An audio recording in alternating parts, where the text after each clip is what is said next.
I'd like to say, Cliff, that the drug money, which is tremendous, there's absolutely tremendous amount of money involved. Right. In Forbes magazine, there have been 2 drug cartel leaders listed in their list of billionaires. Right. And when you stop and think about what messages that sent to our youth, Absolutely. 2 drug cartel leaders listed Right. in our list in their list of billionaires.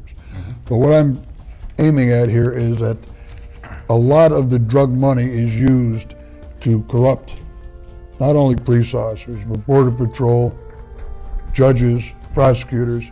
And recently in the Texas area, I believe they arrested 23, I think it was 23 law enforcement officials Right. of all kinds, sheriffs and Border Patrol agents, police officers, etc. 23 officers arrested. Here in Connecticut, you had the shame of New Haven, where Lieutenant White, 39 years as a police officer, 39 years, and throws his career away in order to take money and drugs from dealers. The money involved is corrupting. Yes, it is. It is. Well, yeah, that's. I mean, I think that's the danger of the forfeiture laws, especially where departments use that to operate out of. You know, that's their budget, what they take in. So I think for a lot of police officers, there's the incentive. Well, the more that we can take in, the better the job that we can do. It has got to cross into the mindset at some point. The entire budget is not set. No, I'm not saying 100%, but I mean, if that is, you know, where like say, if they need new flak jackets or whatever the SWAT teams wear, or they want to upgrade their assault rifles, and there's no money for in the regular budget, when if they make a big bust in that say quarter, they would see those funds perhaps, or yes, the money could be used for those purposes. Whether or not there were drugs involved, like what Cliff was bringing up about the gentleman on his way on vacation to or from the casino with $30,000, there is that innocent until proven guilty. Now, yes, if they pull you over and they find narcotics in the vehicle and there's a wad of cash there, I would definitely put the 2 and 2 together and say they are drug related and hold them as evidence, which in any case, it's evidence in a normal case. Yes, but understand this too, that if you're carrying a large amount of cash and you are stopped on a highway, and this officer tells you that we suspect that this money is from drug money, and take it, what are you going to do? Well, you know about that story, the truck driver, right? Right. Oh, yeah. He was on his way to purchase a truck, I believe. He sold a few heavy equipment coming back from a sale, and he had like $20-something thousand cash. A police officer pulled him over because his truck had a light out or something like that. They found the money, and he just automatically said, "I suspect this to be drug money," and they seized the $20,000 and the vehicle, and it took him about 6 months to get the vehicle back and about 2 years to get $11,000 of the 20. They finally settled on that particular case. Right, and see, this happens a lot. What about $800-900 when a state cop stops you anywhere in this country? He says, "We suspect that's drug money." He says, "Well, we're going to take it." They can even take your gold teeth out of your mouth. Yes. I mean, it goes on and on. It's unbelievable about what can be done under the conspiracy theory under these drug laws. See, if we don't start to stand up, we're not going to have any more freedoms. And as I said before earlier, maybe on the previous show, is that we've let this go on so long, people don't really care anymore. All they're concerned with is themselves and staying out of trouble. When what we've done is, for the sake of security, we've given up most of our freedoms. And these freedoms are starting to implode as to show us what we don't have. We really don't have anything. We could walk out of this building and the cops could accost us and take all of our money and say, well, we thought it was drug money. And that's the end of the story. That's how it goes. Legalized extortion, legal plunder is what the war on drugs is giving us. You know, I'm not saying what Joe is saying is absolutely correct. They're following the lines of the police department, but those lines are bent so much. Every week you can read a corrupt cop story about something along these lines. And 95% of them always they involve illegal drugs. When you understand the war on drugs, you understand this. The drug war has absolutely nothing to do with drugs. It's about power, it's about control, it's about coercion, it's about money. That's all it's about. And we the people keep taking it, and I say the people deserve what they're getting because we're not mounting that initiative or that effort to get these laws changed.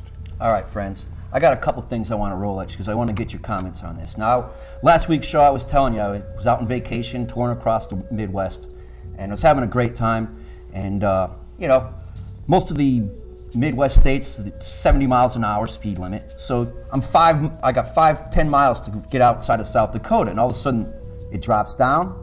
Cops are sitting there, social profiling going on, you know, and here I am pulled over, and you know, there was no probable cause, all right? And I know the man lied. He's like, well, after he gave me a speeding ticket, he's like, you know, it's my responsibility to make sure you don't have any illegal drugs. And when I came to the window there at your door, I smelled marijuana on your breath. And you know what I said to him? I said, you know what? That is a lie. And it was, for sure, you know? So anyway, I learned a lot about this zero tolerance state while I was there, and it changed my life for a fact. And, well, you know, it's really discouraging when, you know, you come home from a beautiful vacation. They extorted my last $200 so I could get bailed out, right?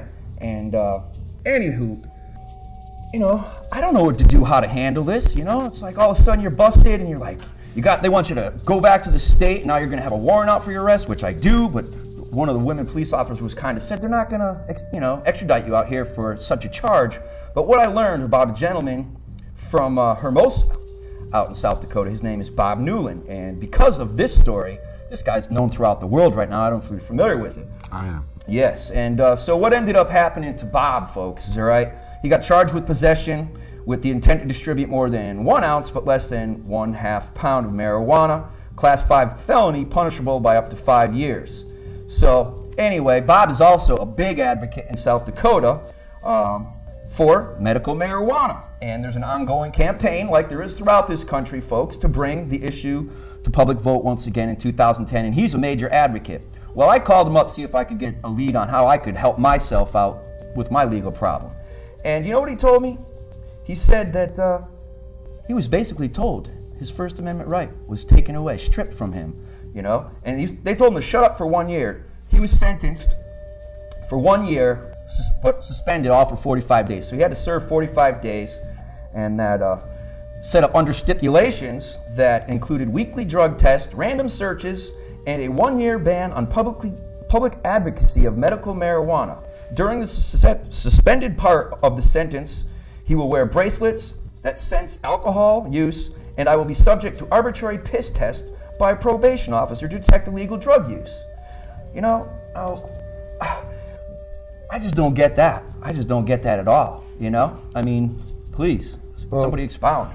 You have to start from the standpoint of the fact that we refer to the system as a criminal justice system. Justice should not be on any building or anywhere in writing. Justice is a great ideal, but justice does not exist. It's not being served. It doesn't exist. Justice varies from police officer to police officer, prosecutor to prosecutor, judge to judge, and state to state. No two people will treat the same situation the same way. So there is no such thing as justice in this country. Yep. Well, here's another story. We were on L.E.A.P's webpage. Encourage you all to go on L.E.A.P. That's L-E-A-P.cc right there, folks. You know, if you want an education, spend some time after this program and go online. Also check out efficacy at online.org. Okay, it's right there for you, folks. -online.org. If you're serious as we are, folks, you know, Cliff will be happy to talk to you and help plug you in and tell you what you can do here. Now, Buzz, why don't you talk a bit about Jonathan Wenders? Right, who I guess back in 2005 it was when he was suspended from the, or was he suspended? Or fired outright. I believe he was fired outright for speaking out against the war on drugs. That he made a statement that it is a futile war. He's a police officer, right, out in Seattle. Seattle, Washington. And then just recently, he was awarded an $812,500 settlement because of his speech. Again, we're talking about the right to free speech, criticizing, you know, the policies. This is what we're doing right here. So when they're going to come and whack down our doors or whatever, you know. But this is what really bothers me, is that now, okay, he gets $812,000 plus, and hey, granted, he's, you know, earned something here. But now, again, who's paying for that? Is that the taxpayers' money? Somehow, some way, coming his way, you know. And not only that, he has been put on leave until, I forget, 2010. He's on administrative leave until he retires in about a year. So he can obtain his pension. And I'm just like, you know, you already said it there, Joe. There's no justice being served here. And this is just one of the offshoot symptoms of this hypocrisy that we're fighting, a war. I mean, you know, when you think of war in the military aspect, it's always with the intent to win. But it seems more so like what you were saying, Cliff, that this is a war that is not meant to be won. And it has nothing to do with drugs, because if they really wanted to shut down the borders, I guess our borders wouldn't be so wide open, and with all the illegal immigrants coming in, all the tunnels, muling drugs, 90% of them not being captured. Well, as you can see with the show, when we start talking about this issue, there are so many variables until you can get off track at what you're driving at. And true, what you're saying has a lot of validity, and most of those things are true. I know Bob Newland, and I know what he's gone through as far as his fight with the government and the city in South Dakota around his particular issues. But again, what we have to concentrate on is, if we're going to really change this, we have to put forth those initiatives to make those changes at the state level. It's not going to happen at the federal level. How does that process begin? Talk to me about that a little bit, please. Well, the process begins with groups like ourselves, where we put together an initiative. We hire lobbyists to lobby for us at the state legislature, a particular issue, like, for instance, we want to legalize cannabis. We have to hire lobbyists to go in and lobby for the legalization of cannabis. Now, it goes through all kinds of things in the House of Representatives and the Senate before it can get to the governor's desk to be signed. But until we start doing that, we're just spinning our wheels here talking about Cliff, it. You know what you need to do? You need to run for governor. You already did once. But see, tell the people, come on. Running for governor, what you run up against is that a lot of people, even people that think as we do, we don't get the type of support that we need to push us forward.